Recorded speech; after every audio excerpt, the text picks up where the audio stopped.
Hey, what's up, everybody? This is DeNiro ONeal from Planet One Music, and right now, today, I'm gonna be showing you how to use a mastering chain, basically. So I'm using it again within FLStudio, and I'm only using native native stuff plugins from FLStudio. So I could use Ozone and all that kind of stuff, but you kind of gonna get to the same point. You want to be at 0 dB, and you want it to be sounding strong and everything like that. So the reason why I have my session and it's not tracked out in 2 tracks is because I want control over these elements within the song.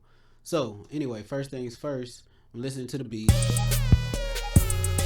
and you notice I'm trying to keep it around here somewhere. It's spiking every now and then, but I'm basically around 6 dB, right? So within FLStudio, first thing I use is Maximus. That's what I use personally. Now, this is not to say I'll be all. This is just to give you an idea of how that master is going to sound. So hit Maximus, and it's nothing wrong with using the presets in Maximus.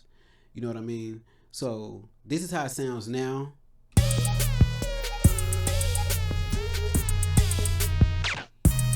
And as I add a preset, which I'm using Sound Godizer, see the difference? Now that still sounds muddy. So within within Maximus, like I said, you got Sound Godizer, right? Now you could just put Sound Godizer on a track and then that's it, but you don't have no control over the elements. So I use Maximus, and then I use Sound Godizer so I can have control over the elements that's within Sound Godizer. So anyway, I'm about to show you something real quick. So I just go to the bands over here because I can hear what's going on. Make sure I'm on master track, and I just adjust it until I feel like it sounds right.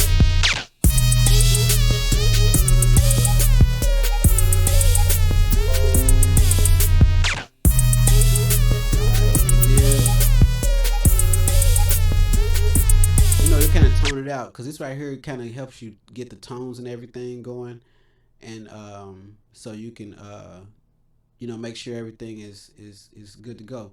Now it still sounds a little bit tingy to me, so this is where you draw in your EQ at. So my second step is to draw in my EQ, which is my parametric EQ. So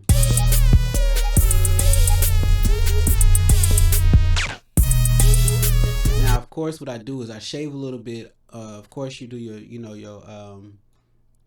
make sure your low EQ and your highs, shelving your stuff, right. But I don't want to. Some people take it all the way down here like this. I don't really do that because I want still some soul inside the music, So I take it down so it won't be too bassy, and also the same thing. But you can kind of see where so I'm gonna turn that down a little bit. See, it's right here in my hi-hats, right? So I can.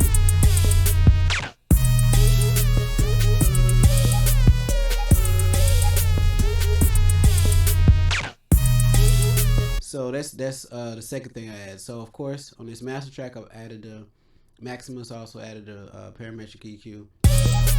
So the third thing I add is a stereo enhancer. Stereo enhancer. Look at. That sounds weird, right? So what I do is I separate everything just a little bit. That's the third thing I use in my master chain. Now, over here, this feature right here, this right here kind of gives you a stereo kind of sound too, to kind of spread out the sound. But I just put it on my master track. On the new tracks I'm doing nowadays, I do use this a lot, so it kind of like spread out. Dynamic sound, But anyway, so I'm using the mastering track, and I also use the EQ just to pull out anything that the compressor didn't catch, because Maximus is just a compressor basically. That's all it's really doing, bringing up the sound.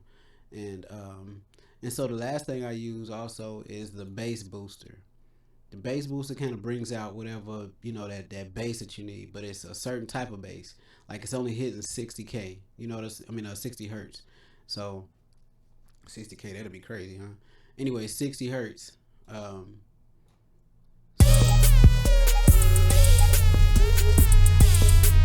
depending on what frequency I feel like needs to be hit, you can adjust it around.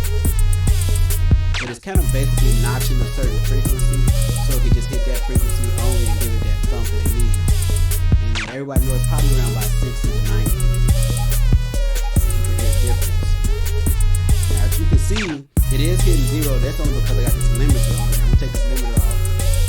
Now you see it's still not really hitting up there. So what you want to do in maximum when it's not doing that, is go to your master and you just turn up the gain a little bit.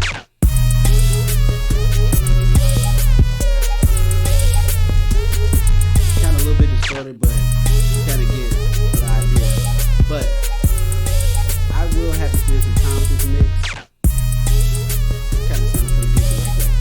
But I will have to spend time with this mix. But the whole point is just to see my mastering chain, so you can kind of see how I have an idea how it's gonna sound when it does get mastered. So when you send off your mix, which should be at -6 dB, you will know that they're gonna add those elements, and these most of the time is the elements. They're gonna add some type of maximizer or some type of exciter or something, and then they're gonna add some type of EQ, and they're gonna do some subtractive EQ, or they're gonna take it up or down or whatever, and then they're gonna add some stereo enhancer so it can kind of give it that big full feel, and then they're gonna add some type of bass enhancer just to kind of give it that thump.